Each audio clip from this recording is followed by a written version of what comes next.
দেখুন, স্বাধীনতা দিবস মানে ছোটবেলায় ছিল আমাদের কাছে একটাই বড় আনন্দ, স্কুলে গিয়ে পতাকা উত্তোলন, তারপরে পেঁচানো একটা জিলিপি। মানে স্বাধীনতার আনন্দই বুঝতাম না, শুধু ওই জিলিপিটার জন্য স্কুলে যেতাম। আমাদের স্কুলে পতাকা উত্তোলনের সময় হেড স্যার এতটা জোরে পতাকাটা টানতেন যে মনে হতো ওটা পতাকা নয়, প্যান্টের ফিতে টানছেন। আর পতাকা উত্তোলনের সময় আমরা সবাই চিৎকার করতাম, জয় হিন্দ। শুধু আমার পাশের বন্ধু চিৎকার করে বলতো, জিলিপি দিন। স্বাধীনতা দিবসে সবচেয়ে বড় সমস্যা হয় মাইকের। মাইক সবসময় ভীষণ দেশপ্রেমিক, স্বাধীনভাবে নিজের মতো আওয়াজ করে। হেড স্যার বক্তৃতা দিচ্ছেন, আমাদের দেশ স্বাধীন হয়েছে, আর মাইক 1947 সালে বলতে দেবে না, সোজা টি।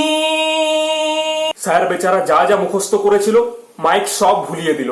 প্যারেডের সময় আমরা এতটা গরমে হাঁটতাম যে মনে হতো দেশ স্বাধীন হয়েছে ঠিকই, কিন্তু আমরা হিট স্ট্রোকে শহীদ হয়ে যাব। স্যার বলতেন সোজা হাট, বুক চিতিয়ে হাট। আমি ভাবতাম সত্যিকারের চিতায় না উঠে গেলে হয়। আমাদের দেশ কেন জানি না আস্তে আস্তে দেশুতে পরিণত হচ্ছে। সবাই বলছে আমাদের দেশু স্বাধীন হয়েছে, আমি তো বুঝতে পারছি না আমাদের দেশকে সবাই দেশু কেন বলছে। প্লিজ আপনারাই একটু কমেন্ট করে বলুন না, এই দেশু জিনিসটা আবার কি।